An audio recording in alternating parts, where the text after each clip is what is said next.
Good morning, beloveds. Oh, okay. Let's see if my voice is going to work. I just saw a meme and it said the temperature went from 90 to 55 like it saw a state trooper, which I think is really funny because what was the high?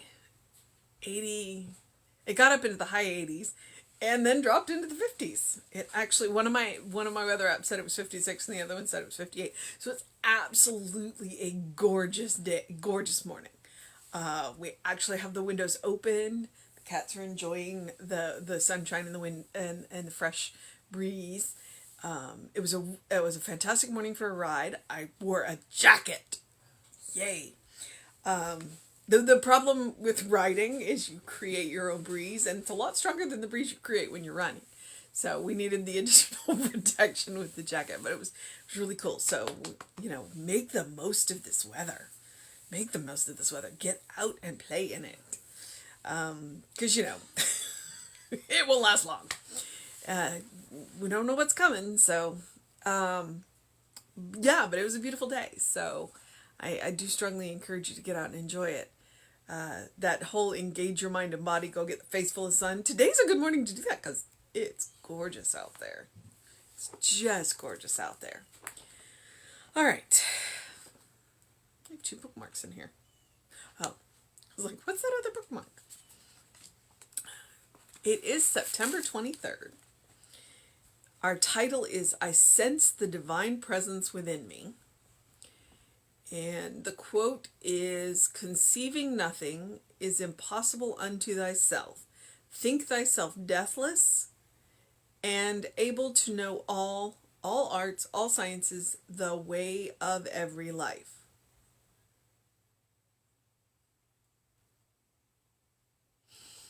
It's from Thrice Greatest Hermes, which, like I said previously, I think maybe the Kabbalion. All right. So, the Spirit of God is an undivided and indivisible wholeness. It fills all time with its presence and people's space with the activity of its thought. Your endeavor, then, is not so much to find God as it is to realize His presence and to understand that this presence is always with you. Nothing can be nearer to you than that which is the very essence of your being. Your outward search for God culminates in the greatest of all possible discoveries, of finding Him at the center of your own being. Life flows up from within you. Say, I know that my search is over. I am aware of the presence of Spirit, and I have discovered the great reality. I lie awake to the realization of this presence. I am awake to the realization of this presence. But there is one life. Today I see it reflected in every form, back of every countenance, moving through every act. Knowing that the divine presence is in everyone I meet. The Spirit is all people. I salute the good in everything. I recognize the God life responding to me from every person I meet, in every event that transpires, in every circumstance in my experience. I feel the warmth and color of this divine presence forevermore pressing against me, forevermore welling up from within me, the wellspring of eternal being, present yesterday, today, tomorrow, and always. I'll be honest with you, sometimes Ernest's punctuation just throws me. He likes very long sentences, so there's punctuation in awkward places, and he doesn't stop where I expect him to, so sometimes that impacts the reading. Which, if I was reading quietly, to myself, wouldn't be a big deal. But since I'm reading it out loud, it makes for interesting. All right, so in here, there's a line that says, I feel the warmth and color of this divine presence. And I think that would be an excellent exercise, is to line out for yourself what that warmth feels like and what that color is. And it can change from day to day. Because there's different kinds of warmths, and depending on where you live, maybe you want to feel cool. But like, is it for you, is it the warmth of a blanket from, oh, I'm gonna sneeze, like the warmth of a blanket fresh from the dryer? Is it the warmth, when you wake up on a cold morning and the bed is really warm? Is it that kind of warmth? Is it walking into a warm kitchen where people have been cooking all day? So, like, really invoke what that warmth feels like. Like, what would that warmth feel like to you? And then same thing with the color.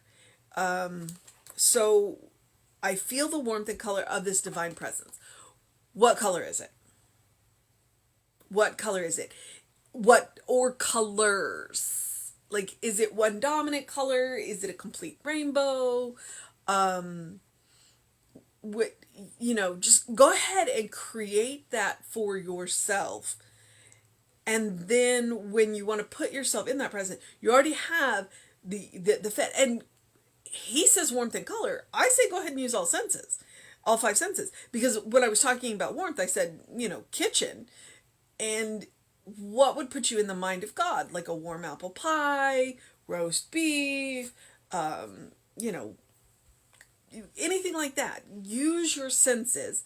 And so if you're going to have the warmth and color of the divine presence, what would that feel like? Like, what would you touch? What would you touch? What would you hear? Bird song, or a symphony, or silence, or the wind in the trees. Create all of that for yourself. Write it down, or, whatever medium you want to use. If you want to paint it, create that sense of the presence for you using all five of your senses.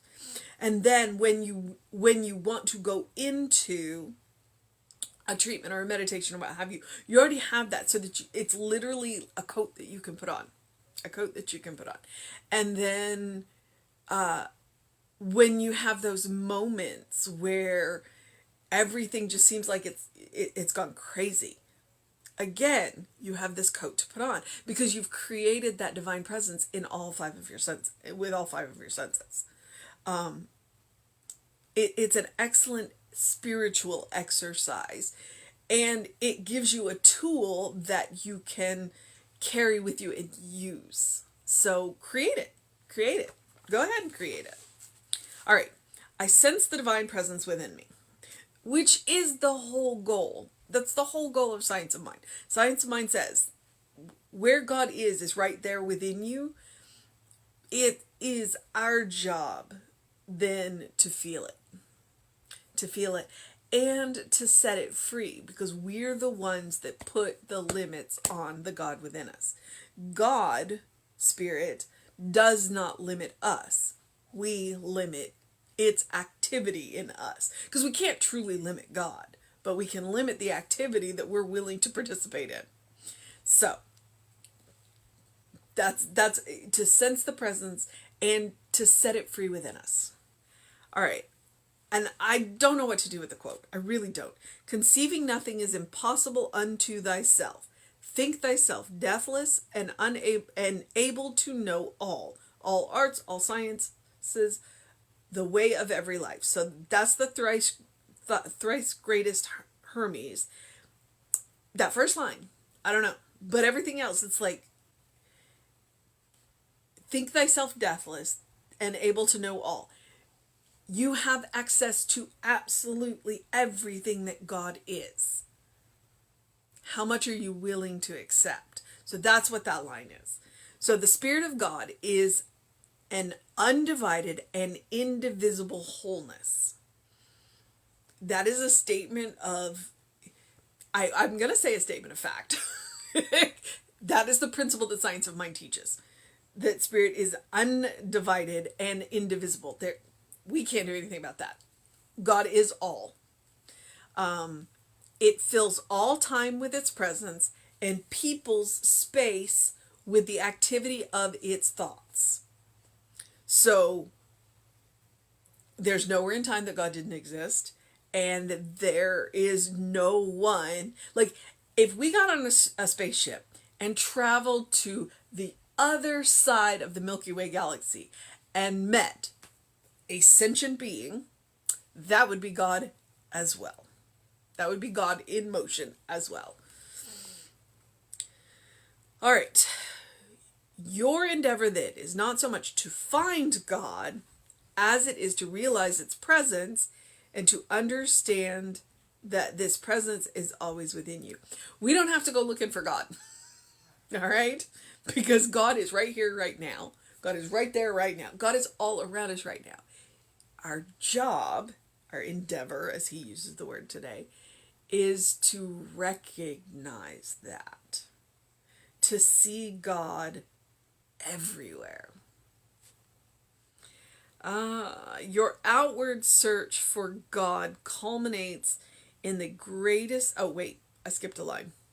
Nothing can be nearer to you than that which is the very essence of your being.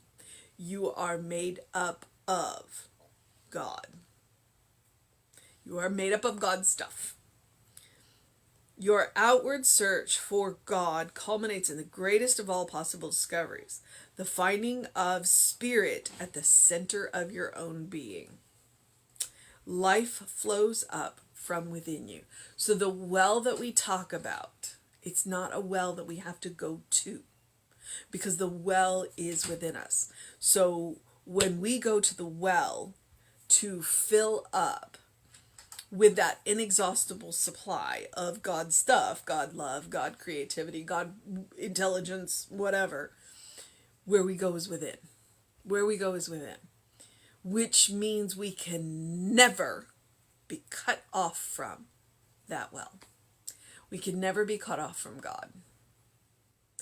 We can create the illusion that we are cut off from God, and we can believe the illusion that other people can cut us off from God. But that is not the truth.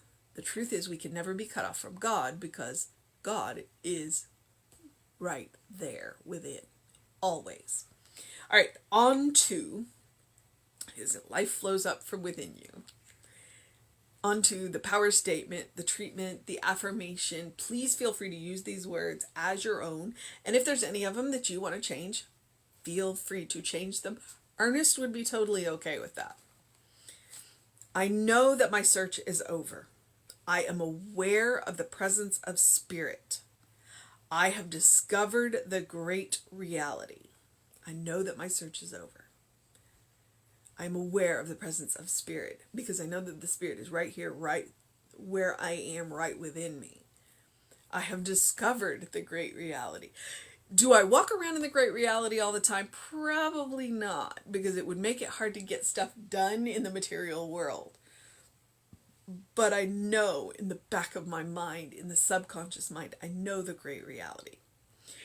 Which means in those moments when I need it, it's there. It's there. I can keep that great reality on the back burner all the time so that I can get stuff done. And then in those moments when I need it, it's there.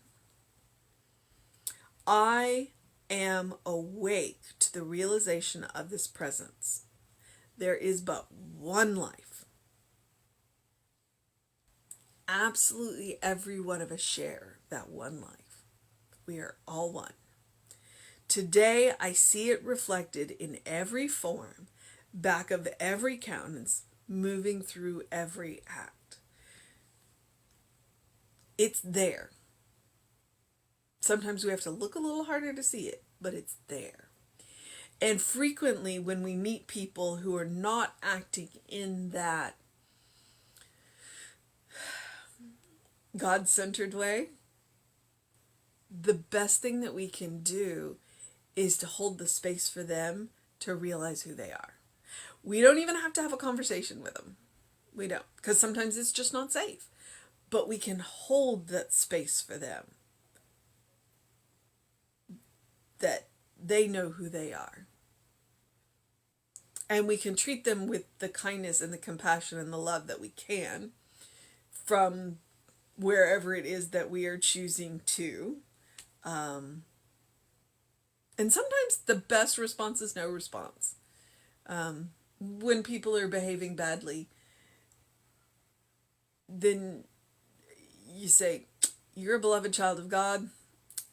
I'm going to wait over here until you remember that. So, I'm going to hold it for you to know who you are. Knowing that the divine presence is in everyone I meet. The Spirit is all people. I salute the good in everything. I salute the good in everything. So even when we're misbehaving, I can still salute the good in you. I can still salute the good in you.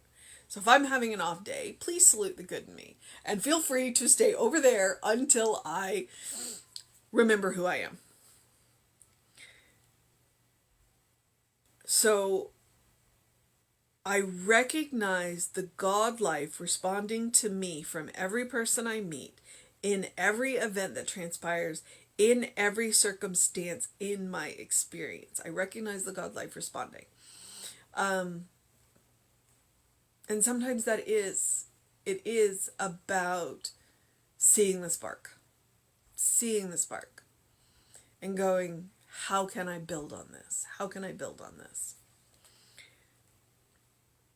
I feel the warmth and color of this divine presence forevermore pressing against me, forevermore welling up from within me. The wellspring of the eternal being present yesterday, today, tomorrow, and always. So our mission today, should we choose to accept it, because I'm really attracted to that line of I feel the warmth and color of this divine presence, is to build that out for you. Just fill it in. What does the warmth and the color mean to you? And use all 5 senses. And build it for yourself so that when you go into meditation, when you go into any spiritual practice, when you go into treatment, you have that ready-made in what makes it the most present for you. Build it out. Write it out, whatever it is that, how you can create it. You can even, there are people who will create their sacred space in just that way. They will create the temperature, and they will create the colors, and they will create the scents. That is the point of a sacred space, is to create it how you feel the presence.